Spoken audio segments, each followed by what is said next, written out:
The purpose of life seems to be to acquaint a man with himself, and whatever course of action he engages in reacts upon and illuminates the recesses of his own mind. Thus, friends seem to be only mirrors to draw out and explain to us ourselves, and that which draws us nearer to our fellow man is that the deep heart in one answers the deep heart in another, that we find we have a common nature, one life which runs through all individuals and which is indeed divine. And this week's opening quote comes from Ralph Waldo Emerson. Welcome to Surviving the Matrix, ladies and gentlemen. My name is Maxwell Igan. It's a pleasure to be with you once again, and I will be your host for the next hour. The search for life's divinity, the search for the divinity of ourselves, seems to be an endless pursuit of most people, and something that many people perceive to be unattainable. Many people simply don't perceive themselves to be divine. They see that position relegated to certain religious deities. This is, of course, because they've been programmed into these beliefs. But the reality is that life itself is divine. And when we can discover our own divinity and get rid of the programs we're running, such as the nationalistic and religious and economic and social programs we're running, then we're going to find remedy for the situations that we face. And what is nationalism anyway, folks? You know, nationalism really is racism. Nationalism is believing that your spot on the earth is better than everybody else's spot on the earth, and that the people that live on your spot of the earth are somehow more privileged or more deserving than others.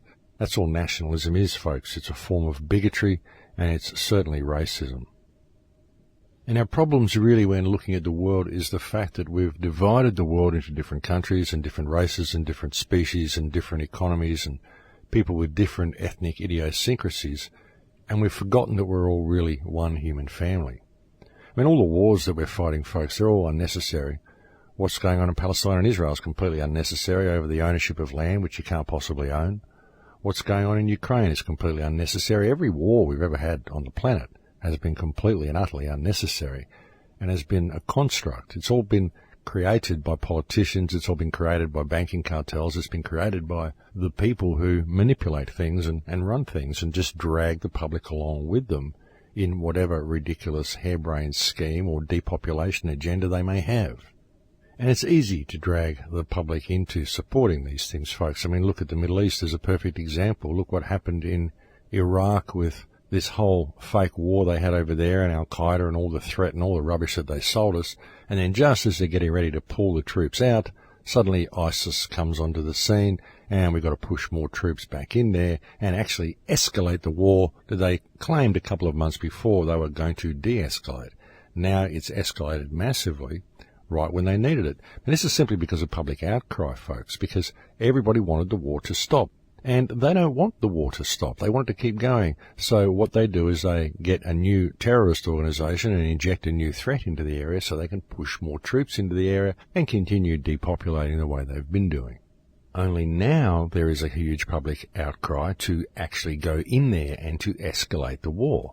And don't forget, folks, these are the same people that were screaming out for the war to stop a few months ago. Now they're screaming out to escalate the conflict because the new boogeyman has arrived on the scene. And not only is it all theatre for the masses, but it's all based on this erroneous concept that we are all different from each other, that all of our countries are real, that all of our races are real, that our religions somehow have supremacism over other religions. It's all completely ridiculous, and it's all somebody else's ideas that have all been superimposed over people's minds.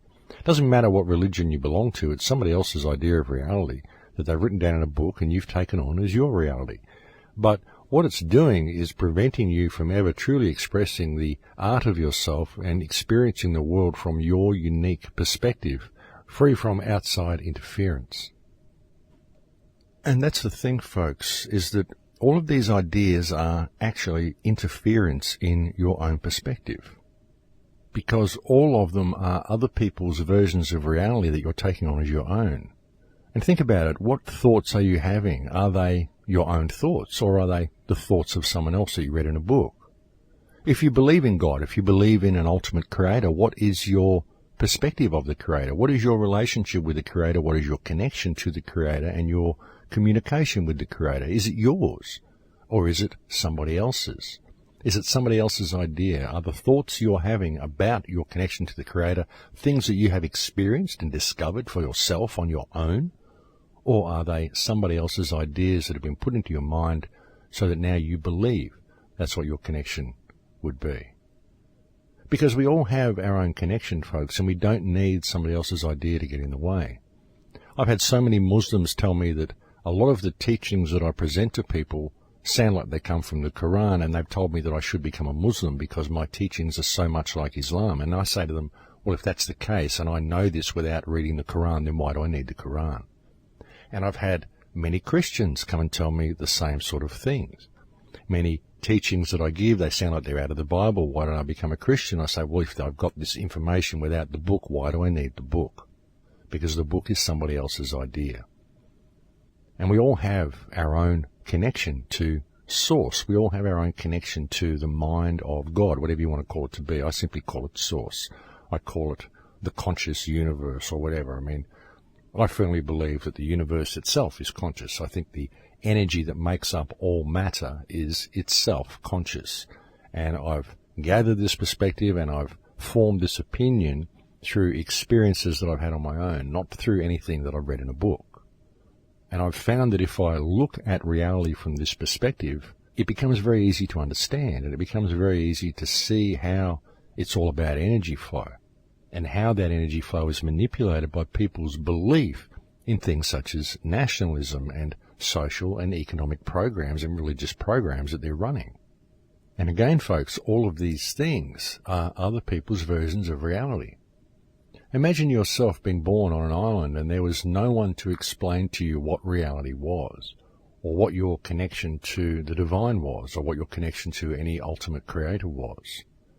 What would you discover about reality for yourself if you weren't looking at it with a preconceived notion of what it is? What would you form from your own opinions? Just the fact that you don't have a preconceived notion immediately opens your mind up to an amazing amount of potential discoveries. But if you have a preconceived notion, then you're always looking for discoveries which will reinforce your belief of what reality should be. But very often that belief is something that has been garnered from somebody else. And in this sort of a situation, the thoughts we are having are not our own, and the way we are analysing any situation or analysing reality is via the perspective that's been offered to us by somebody else. It's not something that's come from our own creative input into the moment. And I think that's what it's all about, folks. It's all about us creating with the tools that we've been given and doing so to the best of our potential. And I think that if we can look at the world that way and put down all of this nationalistic rubbish, then we're going to find that we don't need war, we don't need any of the problems that we've got, we don't need to be supporting this economic system, we don't need to be doing anything that we're doing. You know, the human race at the moment, it's like a madhouse. It's honestly like a madhouse. There's no need for any of these wars to be fought, and people defending their states and defending their beliefs and defending all this stuff by killing other people, it makes absolutely no sense at all. You're not going to solve anything by killing people. And the world is so different to what people think it is, folks. The world isn't even overpopulated. It's just badly managed, and all of this is done by design as well. But I think that if we can change our perspective, we're going to see that we can fix this situation very easily. But we've got to stand up and call a spade, we really do. We've got to start looking at how this mechanism is being run and stop being politically correct when we deal with it. That's why I did a show like I did last week and pointed all those fingers at Israel for what it's doing. But again, folks, not at the Jewish people, just at the mechanism that is Israel. And Israel is a mechanism run by banking cartels that's being used to destabilize the world under the smokescreen of the Holocaust and the plight of the Jewish people. And it's an absolute sham. It really is. You can't own Israel. You can't own any country. You're just here for a little while, and what exists on the planet is just people. And what we're facing on this earth is a humanitarian crisis of epic proportions. It really is. All of these situations, folks, you know, discussing and debating who's the good guys and who's the bad guys in the Ukraine conflict and what the strategic positions are and all this sort of stuff. What's going on there is that people are being killed by other people. That's what's going on. Forget about the countries and forget about the political reasons and all this sort of stuff. What's happening is that people are killing other people, and that's what's happening in Israel and Palestine as well. And the people don't want war. The people want to live in peace. It's all of these corrupt leaders that do all of this rubbish and concoct all of this bullshit and sell it to the public through this controlled media. But it's all rubbish, folks, because nobody wants war. Nobody wants bombs falling on their houses, and no one wants to go and drop bombs on other people's houses. If these leaders want to go and have a war, they should grab a hammer each, go meet in a room somewhere and have their war. There's no need to involve anybody else. There's no reason to be bombing civilians and bombing other countries. All of this stuff that the United States is carrying out against ISIL or pretending they're carrying out against ISIL, there's no need to go and bomb Syria to fight ISIL. There's no need to go and bomb Syria even if you want to remove Assad. You know, you don't bomb people to achieve anything. You don't take control of another country by bombing it and killing all of its people. It doesn't make any sense. This is nonsensical. Wars achieve nothing.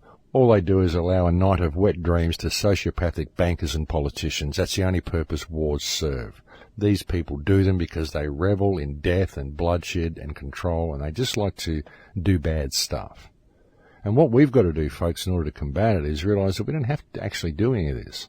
We don't have to participate in this ridiculous economic system, these ridiculous social systems, and we certainly don't have to do what our government says, because our government are a bunch of sociopaths who are doing very, very bad things, and if you want evidence of that, well, Exhibit A, the Earth, Exhibit B, the Edward Snowden information that was released.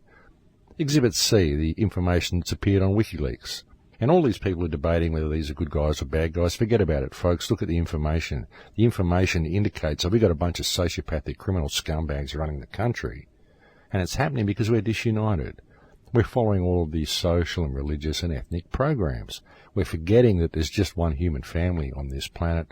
All the lines on maps were drawn by these sociopaths in order to divide us. And all of the religions, I mean, they just offer you a perspective. They offer you an idea of what your connection to the Creator could be, but it's up to you to discover that connection for yourself. And ultimately, folks, if you're going to kill other people to defend your religion, then your religion's full of shit. Doesn't matter which one it is. If it promotes killing anybody for any reason, then the bottom line is that it's full of shit. I mean, the whole concept of killing people in the name of God, killing people because it's what God wants, I mean, what a lame, brain-dead, stupid, demented concept to even entertain. I mean, honestly, folks, what possesses these people? Well, I don't know. But of course, what possesses them is their belief in someone else's version of reality and the fact that they've never experienced it for themselves without a foregone conclusion of what it should be that's been provided to them by whatever book they happen to have read. You know, it's all these foregone conclusions that people have and all the self-mindlessness that people have, because their minds are usually controlled by their beliefs, which are usually controlled by what they've read or what's been instilled into them by the television or somebody else.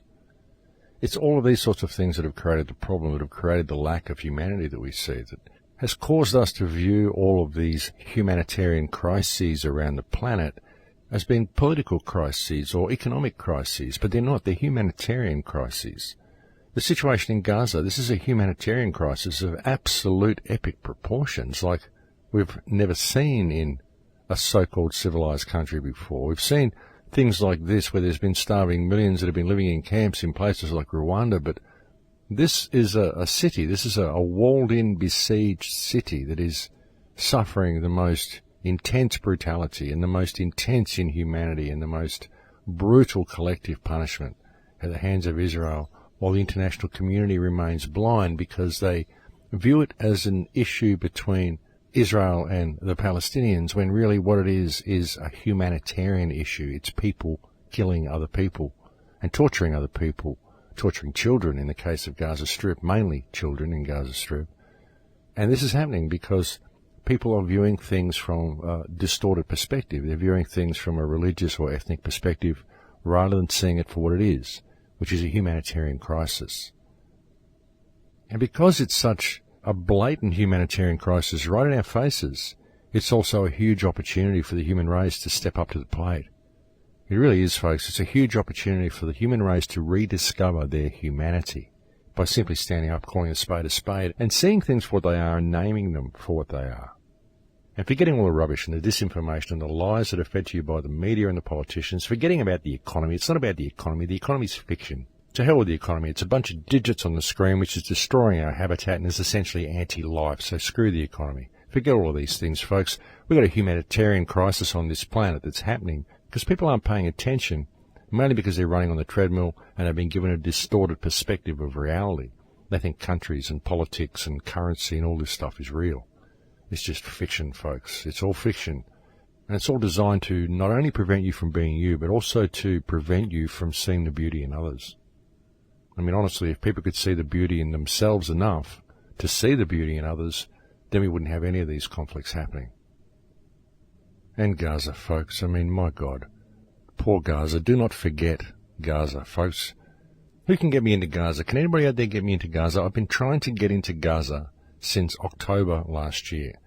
I've had so many attempts to get in there. I've had so many things that have looked like it was going to happen, and I'm all ready to go, and something happens and I can't go. Is there someone out there listening to this show who can get me into Gaza? If you can, please contact me. I would love to go. And I just thought I'd put that out there. Of course, I'd like to suss you out a lot first before I just go running off into the blue with some stranger to Gaza. But I really would like to get back into Gaza Strip. And the passing through Egypt is just impossible at the moment, and there seems to be no way that Israel is interested in letting anyone through. I mean, I'm all ready to go, folks. I've got my return ticket there, which is open until October this year. I've got my bags already packed. I can go at a moment's notice. I just have to get in there. And it's certainly been very frustrating to find no matter how hard I try, I just can't seem to manage it. But we do what we can, hey, and I will get in there eventually. I'm sure that if I keep trying, there's going to be an opening, and I will eventually get in there.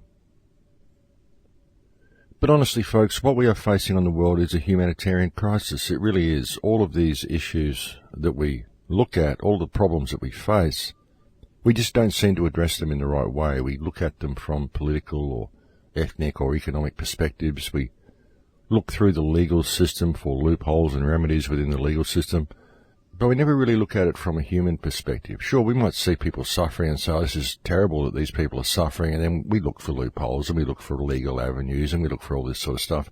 But we should put all that below the human value, because the human value is the highest. And I'm not saying humans are more valuable than animals. Don't get me wrong here. I'm talking about the system, okay? And it really actually annoys me that I have to clarify points like that. Anyway, doesn't matter.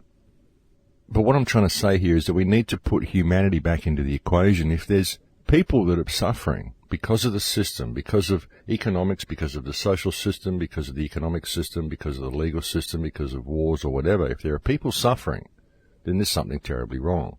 And whoever's making the people suffer is doing the wrong thing, regardless of what the legal implications are, regardless of whether it's legal for him to be doing what he's doing or not.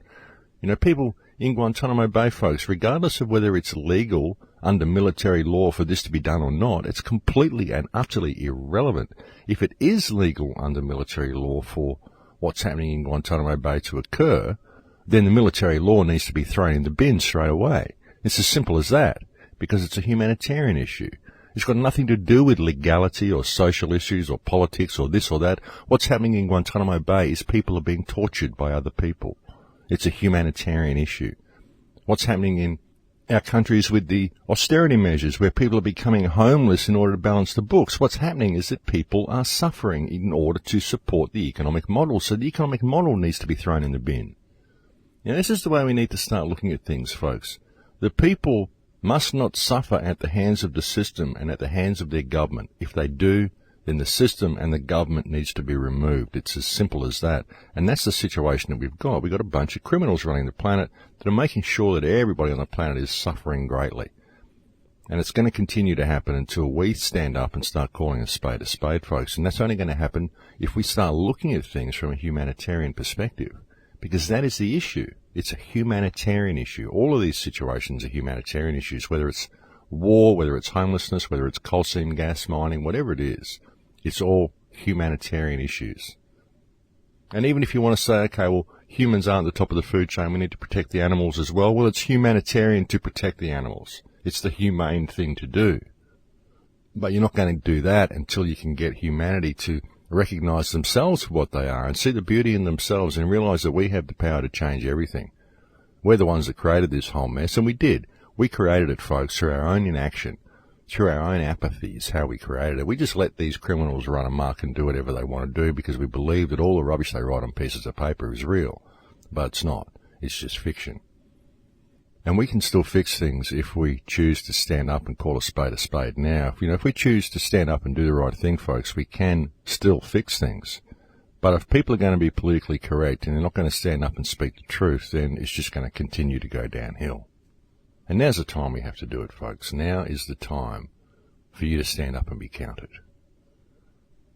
And I tell you, folks, if you're not prepared to do it, then you can see where it's going. I mean, look what just happened in France. We had nearly 100 people arrested at a gig after some band had played for the crime of defending terrorism and other thought crimes and other speech crimes. And they weren't defending terrorism at all, folks. What they were saying was that we're being scammed by our governments. And this was classed as defending terrorism, and they were all arrested. And this is coming to a town near you, and the reason it's coming to a town near you is because you're not prepared to stand up now and make a little bit of noise about it. You're just going to hide in the cupboard until they come and get you. And they will. They'll come and get you if you continue to hide in the cupboard. You've got to start speaking your truth, folks, because they're locking things down around you right now. And no, this isn't fear porn. And the people out there that are saying don't listen to the fear porn, what they are promoting is the fear porn that facing the truth and wanting to do something about it is fear porn. Most of these people who are calling stuff like I'm saying today fear porn are idiots who are either working for the government and trying to keep you in a state of apathy and inaction, or they're in a state of fear themselves and they're too afraid to look at reality. And so they label it fear porn so they can stick their head in the sand and pretend that they're awake and aware, and all of this fear porn stuff is beneath their new spiritual awareness, when really they're just a bunch of people who are terribly afraid of actually facing the future and facing the world realistically, and are quite prepared to stick their head in the sand in the erroneous belief that if they do so, all the problems will go away. And that, my friends, is the real fear porn. These are the type of people that have a damn good life telling people what they want to hear rather than what they need to hear. And they're a huge part of the problem. There are just too many people who believe that there is a spiritual way out of this, but the spiritual understandings don't need to be applied to the physical world, but in fact they do. And there are too many other people who believe there are legal ways out of this, such as losing the name. They won't touch me if I lose the name, then they lose jurisdiction over me. Folks, they don't care whether they have jurisdiction over you or not. They just tase you and throw you in a bin and torture you for years. That's what they do. And folks, if you think losing the name is actually going to help you, tell that to the people that are all imprisoned in the secret prison that has just been discovered in Chicago. There's a whole facility in Chicago where the police have just been disappearing people into it. I wonder if they lost the name or not. That's the thing, folks. Under the circumstances that we're facing, it honestly doesn't matter if you lose the name. It only works for a little bit on a ground level. But once this control grid comes into full swing, then it's not going to matter if you lose the name or not. They don't care about the legal system. The legal system's only there to constrain the people. Once the people have figured out that it's all fiction and they decide to step above it, then the government has got all the guns and they're quite prepared to use them, and they don't mind doing it at all. And even if you speak out against them, they charge you with terrorism like they've just done in France. All these people that have been jailed for basically speaking their minds, and they've been jailed under free speech legislation. Get that, folks. The whole Charlie Hebdo thing was about defending free speech. And now if anybody speaks out about Israel or anybody speaks out about the government, it's called defending terrorism in France, and they jail you under the claim that they're defending free speech. It's absolutely ridiculous, folks. The French government is the most hypocritical bunch of morons on the planet at this stage, I think, simply by their actions. You just got to look at these guys. If you look at the word hypocrisy, I suggest they put a picture of the entire French government in the dictionary next to the term just to illustrate the term for people so they're better able to understand it.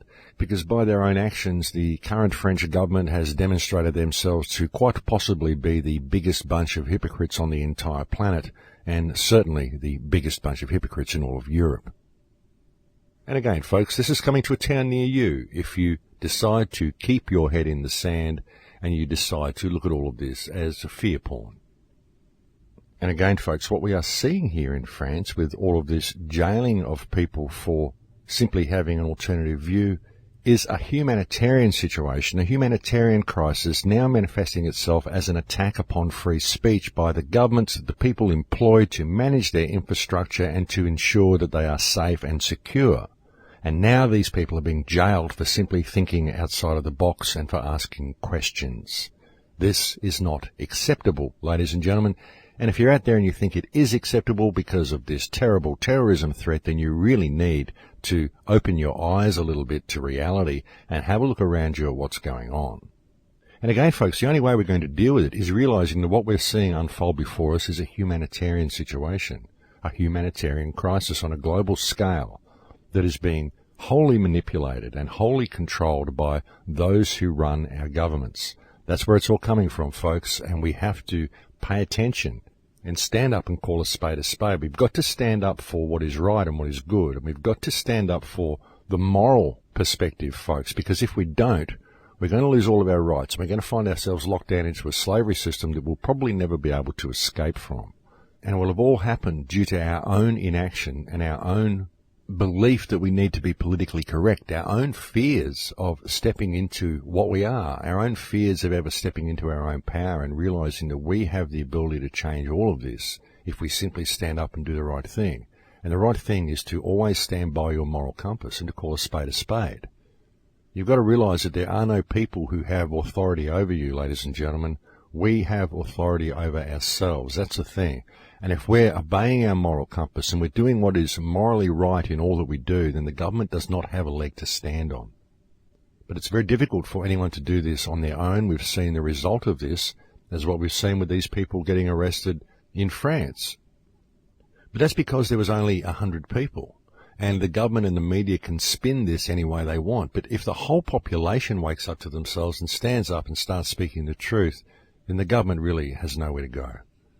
Most especially if it's coming from all quarters, if it's not a movement, if it's just random voices and individual voices all throughout the community standing up and speaking their truth, and it's decentralized so there's no leader to take down, then the government will be terrified and they have absolutely nowhere to go. It's a humanitarian situation, and it can be addressed by people applying their spiritual understandings to the physical world and acting upon them. That's all it will take, folks, but we need a groundswell of people to make it happen. But I think we've reached break time here, ladies and gentlemen, so I'll leave it there for now, and we'll go and have a break.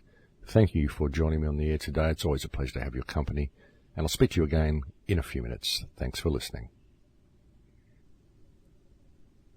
And welcome back, ladies and gentlemen. Yes, so I think that by putting humanity back into the equation, we could solve a lot of these problems. We really could. I mean, when you're looking at a situation, you've got to understand that people created the system. You know, people created the system to service the needs of the people. And yet people are now the most expendable thing within the system's parameters. We need to shift that and put humanity back into the equation. If you go to a situation and somebody's suffering, then the cause of the suffering is the crime. You know, if they're suffering due to financial reasons, if they're being kicked out of their house or something like that, the authorities need to look at this and say, why is this person being made homeless to support the system? Where has this crime within the system occurred which has caused this person to be homeless? Because that is the crime. It isn't anything the person has done. It isn't because they haven't paid their mortgage or they haven't paid their rent. It's because there's a situation and a system that's been put in place which has caused these people to be in a state of scarcity and now to be in a state of homelessness. And that in itself is the crime. When you look at the situation in Gaza Strip, you've got to look at it and say, well, here is the world's biggest open-air prison where there's 1.8 million people, over 900,000 of them children, who are subject to collective punishment and routine torture and brutality at the hands of another state. This is a humanitarian crisis. Let's go in there and save the people and then look at the situation which has caused this to occur. But priority number one is to rescue the people before we even look at the political situation that caused it, because people are suffering. And if people are put back into the equation and put back to the top of the food chain where they belong, then we'll be able to rectify these situations very quickly. But we have to start looking at them as humanitarian issues, because none of these are political issues or ethnic issues or religious issues. All of them are humanitarian issues, and we need to start looking at it correctly in order to heal them. And the priority in all these situations must be the people, folks. It really must. We have to stop looking for remedies politically and deal with these humanitarian crises that we see before us in a humanitarian way. I mean, it's ridiculous, all the debating, folks. If you go to a car accident and there's a person trapped in a vehicle, do you sit down and do a study and have an investigation on how the person got trapped in the vehicle before you rescue them? No. You rescue them and then you figure out how it happened. It's the same thing. If a person's fallen down a well, you go and rescue them from the well. You don't do the logistics of how they may have got there and launch an investigation into the rope company before you rescue them from the well. And it's the same situation in places like Gaza. People are suffering. They are suffering incredible inhumanity and brutality, and we're debating on the finer points of how they got there rather than realizing that they're there and rectifying the situation. We have to look at it from a human perspective, folks, and put all of this political and ethnic and religious rubbish aside, because all of these issues are humanitarian issues. As I stated earlier, folks, the problem is that our governments have lost their humanity. That's the whole thing. And because the governments have lost their humanity, and the media certainly doesn't have any humanity, it's been filtered down to the population, and the population fails to look at things from a human perspective. I mean, we see people suffering in a country at the hands of a tyrannical government, and so we go in and bomb the hell out of the country and kill most of the people under the pretext of rescuing them. It's absolutely absurd. And you can't solve any problems through war. You can't solve any problems through conflict. I mean, look at what's happening in Ukraine. The West is deciding that the way to fix Ukraine is to send a massive amount of weapons in there and drop bombs all over the place. I mean, how is this going to help anyone? How is this going to heal the situation? It's just going to make lots of people homeless. It's going to destroy lots of infrastructure, and it's going to kill lots of people. But of course, the real problem in all of these situations is the military, isn't it? It's these idiots in the military who just do what they're told and blindly follow orders, and it's the same on the streets of our society. The idiots in the police force who just blindly follow whatever order the corrupt government gives them, rather than looking at things from a human perspective. And that's what we have to do, folks. But I really believe that if the public stands up and starts doing this, if the people in everyday society, if just the people on the street, the everyday man on the street, adjusts his moral compass and starts looking at things from a humanitarian perspective and questioning things from a humanitarian perspective, then he'll make a difference, because his words will fall on the ears of others and it will make sense to them. I really believe, folks, I just believe in the power of the human race, and I have faith in the human species. I think we can overcome this, and I think that if people hear the right words spoken in the right way, it will wake them up. It will cause them to stir inside. It will awaken their moral compass, and they will want to stand up and make a difference. And they'll see the need to stand up and make a difference, because there is a real need for people to start speaking their truth. You know, I honestly don't know how much more it's going to take to get people to stand up. I mean, it's so much in your face now. Look at the new anti-terror bill that the Canadian government is talking about bringing in. What is it, C51, I think it's called, or C15? I think it's C51, which basically criminalises any criticism of government actions at all. That's it, folks. If you criticise the government, you're a terrorist. And this is what I said was coming. And I've been predicting all of this sort of stuff for such a long time now. And it's very disappointing to find that I'm right with these things. It really is, because you can see this coming. And the mere fact that the Canadian government would introduce a bill which names any criticism of themselves as terrorism, this in itself is an act of terrorism that the Canadian government is now committing against its people. It's criminalising any type of free speech It's criminalising anybody who thinks outside of the box.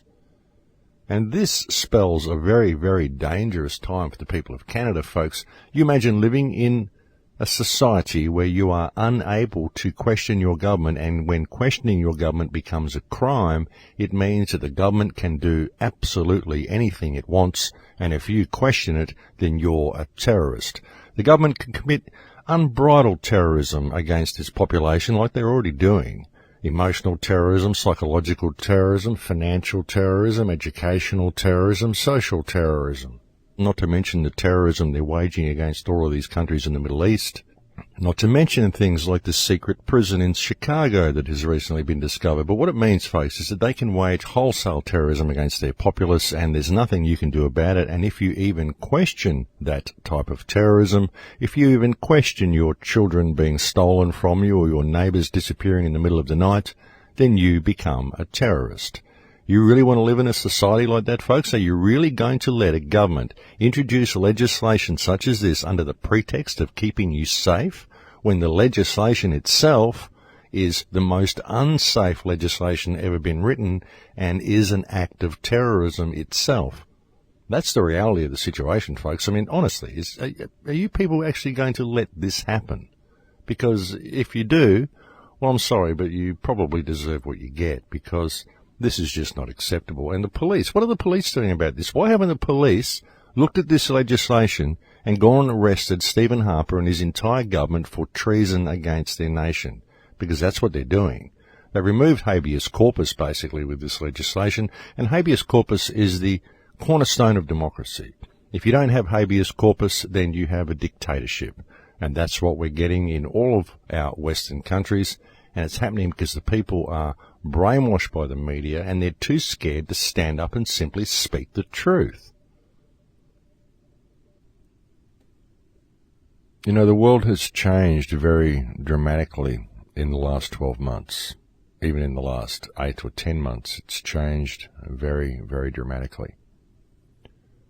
When I left Australia last year at the end of July, and I went over to Boom Festival, when they were bombing Gaza during July last year, I said to people that this is different. This bombing campaign against Gaza is different. It has changed things.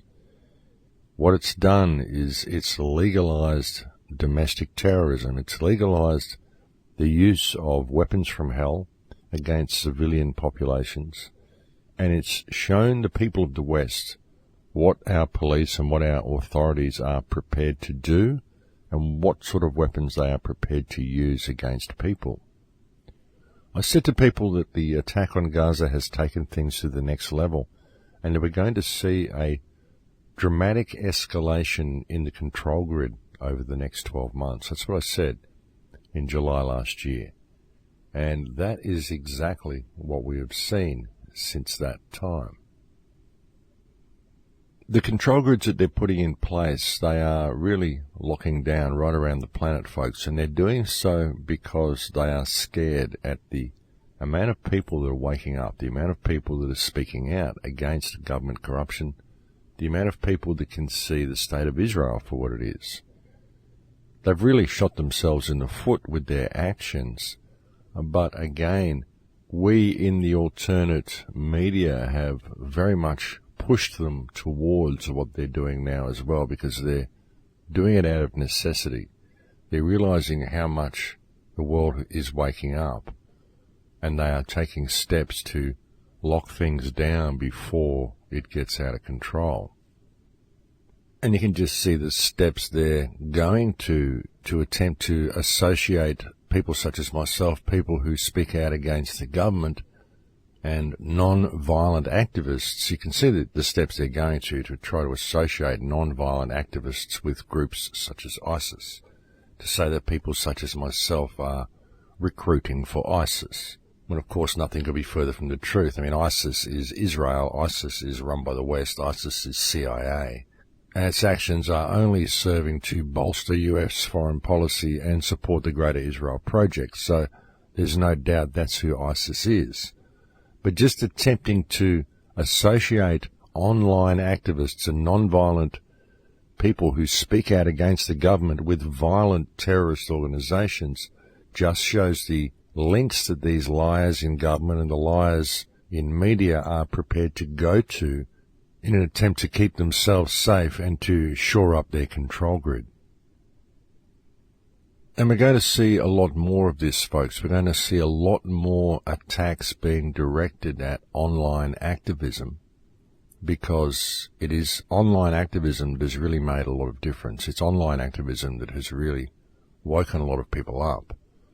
I mean, the internet has been a beneficial tool for the powers that believe they be, in as much as they're able to keep tabs on people now and they're able to know who the activists are. But it's also been very beneficial to us because it has woken a lot of people up. It's put information right at people's fingertips.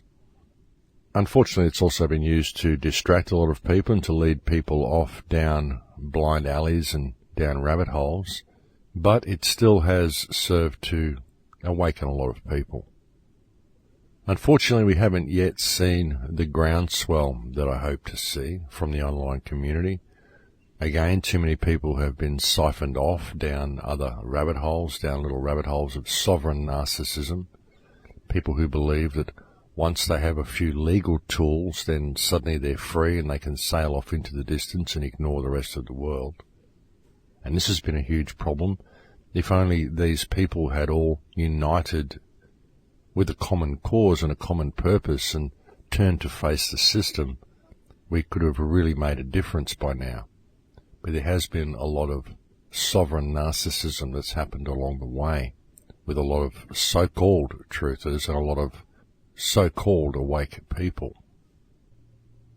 But unfortunately, many people have woken up to the fact that the control grid exists. They've woken up to the fiction that surrounds them. They've woken up to the fact that the so-called legal system is not really law, it's just fiction. They've woken up to the fact that the name is the key pin and the linchpin that the control grid uses. But then they've gone into their little bubble of narcissism and they believe that now that they have those tools, then they are free because they can navigate their way through the system. But they're not turning then and using those tools. They're not turning to confront the system by simply speaking the truth and being honest and polite and kind and respectful. And that is the worst thing you can do for the system, folks. If you're polite and kind and honest and respectful and have a high moral standard, then the system runs a mile from you because it can't combat stuff like that. But if you gain all of this information, if you gain the information about the name and you gain all of the information about how the fiction works, and then you sail off into the blue thinking that you're free because you have this information, then you've done exactly what the system wants. Because now that you have those tools, you have the ability to turn and face these people and to be honest and eloquent and polite and respectful and speak the truth. And if they attempt to shut you up, then you've got all the tools that you need to navigate your way through the system. But unfortunately, people aren't doing that. They're saying, oh, no, you don't want to be confrontational because you're just buying into the fear porn. And this is what has caused the problem. Because eventually the system will come for these people. Because the system doesn't care if you lose the name. It only cares if you make that information available to others. And you only make that information available to others by using it yourself, by standing in your power and making noise. Not by going off and sharing it with people who already know this stuff, who are already half awake and are already going down these rabbit holes and dragging them down that rabbit hole with you. What you need to do is to reach the man on the street and show him that there's a way through this control grid. But you need to show him the control grid's there by confronting it. And you can do that because now you have the tools to do so. But you have to stand up and speak your truth. If you're going to grab these tools, these mechanisms that you can use to navigate through the system, and then just turn your back on the system and not confront it, then you just become part of the problem. You're just allowing it to continue.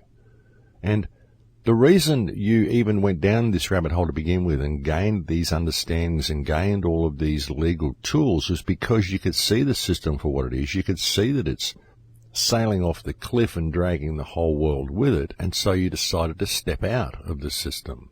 And that's a good thing that you did, but you've got to remember that it's still sailing for the cliff, and it's still dragging the whole world with it, and that includes you, whether you have these legal tools or not.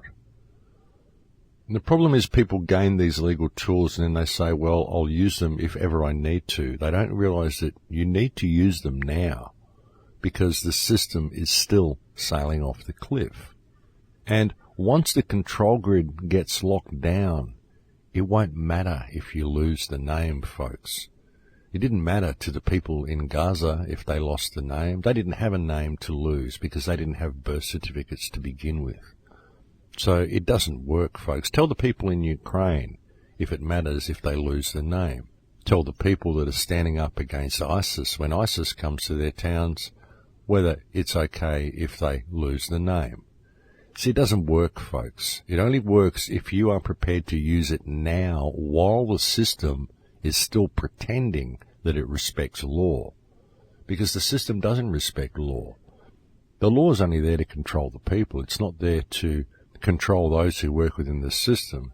We might be able to call them out a little bit sometimes in public, and the media might put on a little bit of a show and pretend that these people are actually getting prosecuted for their actions, but it never really goes anywhere.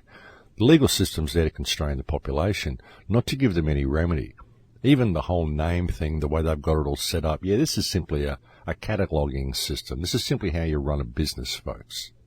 But it doesn't really mean anything, because what it's about is controlling the living flesh of humanity. And that's what they're doing, and that's the system that they're bringing in place. And by the time it all gets locked down, there'll be enough people in there that will support it that it won't matter if you lose the name. They'll just call you a terrorist for doing so. And that'll all be because you didn't apply yourself to the world now. You know, you get all this new knowledge of how the system works, but then you sail off into a bubble of narcissism and don't apply it to the world, and that has been the problem. You know, if all the people who understood how the fiction works, if all the people who understood how natural law works, and all the people who really could see this control grid for what it is, could put down all of their little bubbles of narcissism and stop arguing with each other and put all their egos aside and stop looking down on each other and accusing each other of supporting fear porn and all this rubbish, all these programs that people are running, and actually respect themselves enough to respect other people and all stand together and call a spade, we could heal the world in a day. While people continue to run down these rabbit holes and support these systems of sovereign narcissism and spiritual narcissism and actually think they're free by ignoring the rest of the world, then they're just exacerbating the problem, and we're never going to get anywhere.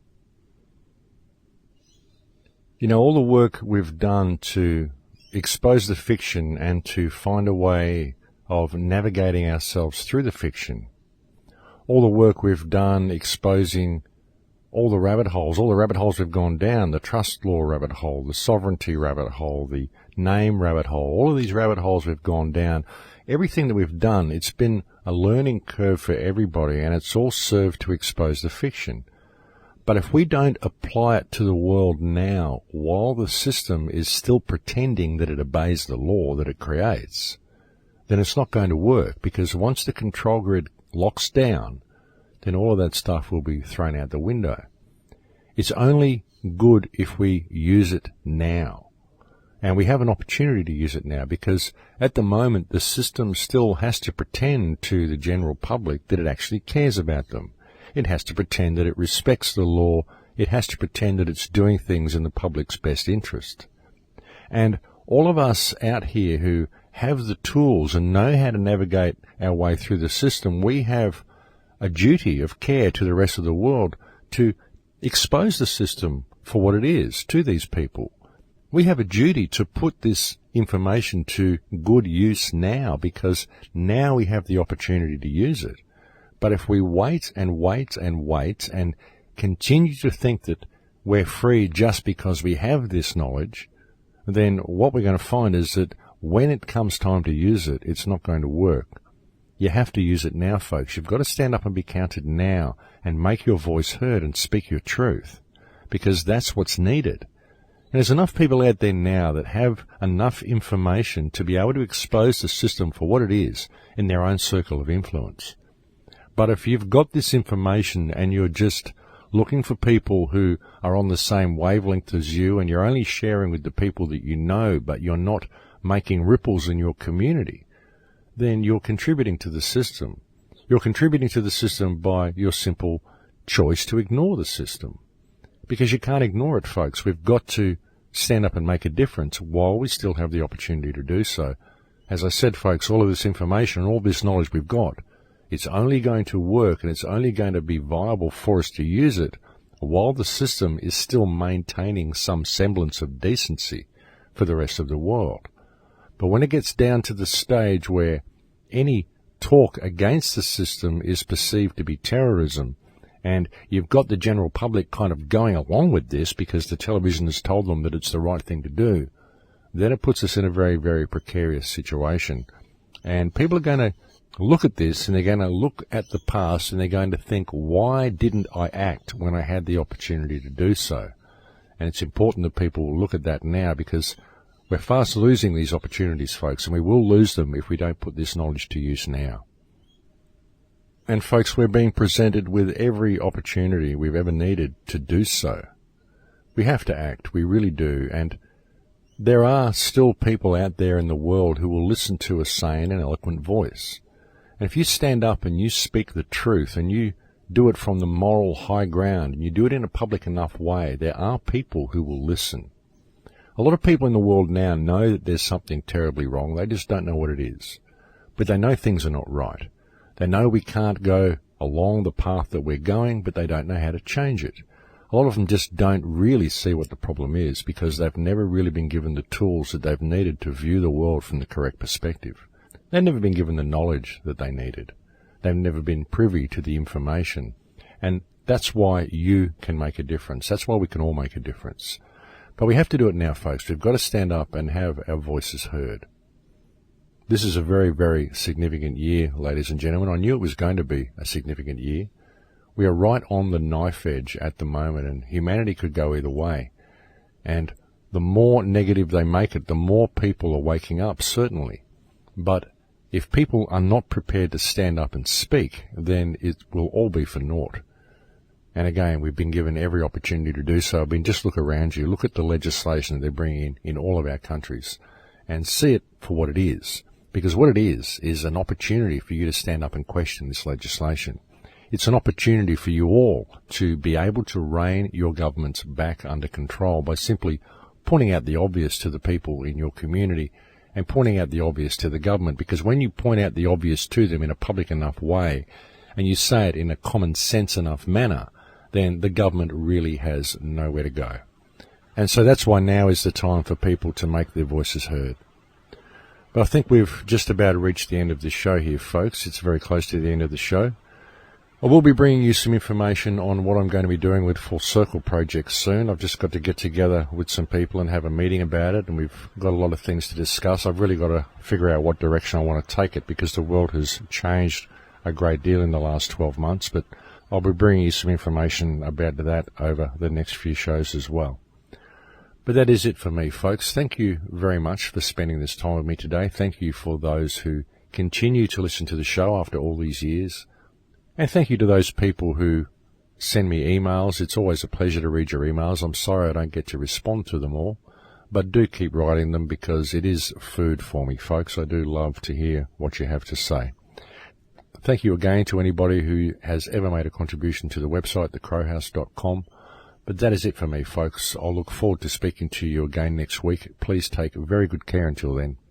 In Lakesh, my friends. In Lakesh.